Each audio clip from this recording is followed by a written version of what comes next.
How do you get young voters to hit the polls in a nation divided? In this swing state, young voters could make a huge difference.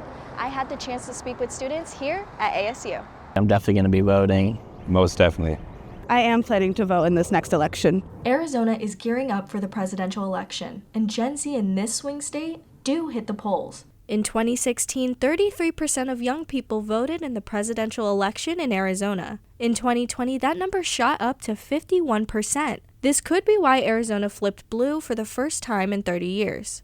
The Fox News Decision Desk is calling Arizona for Joe Biden.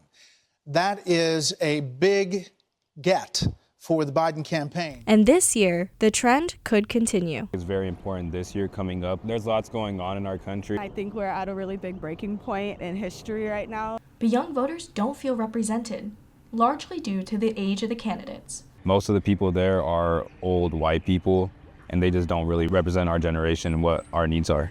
Avery Xola, voter education manager with the Citizens Clean Elections Commission, says Gen Z cares and wants to be involved in the conversation. The young people are concerned about what's happening right now with like climate change, immigration, homelessness, lots of other social issues. And so they want a way that they can participate.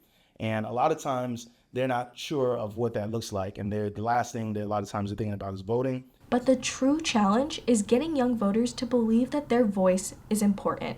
While young voters care, they don't believe politicians care about them. I feel like neither Biden or Trump really represent I don't think they represent most people. I don't think most people can relate to either of them. I feel as a young Black Hispanic man, there's not much representation of us in Congress and Senate.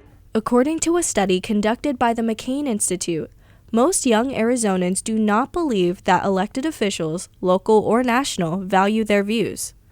Only 46% of young Democrats and 36% of young Republicans believe political officials in Washington value their perspective. Additionally, only 47% of young Democrats and 56% of young Republicans believe that local officials did value their views. In America right now, I don't feel like the majority of us feel represented, so I definitely don't. With a discouraged young electorate, this begs the question, what can be done? The biggest thing that candidates can do is listen to young people, and then you're going to want to ask for their vote, right? So Xola says that young voters can even take their civic involvement to the next level. Like at the end of the day, run for office, start your own coalition, mobilize for a cause. Like we can all do this ourselves. In Arizona, Gen Z is getting ready to shake up the election. Will this be a year where young voters make a difference? For Montclair News Lab, I'm Terry Dickerson.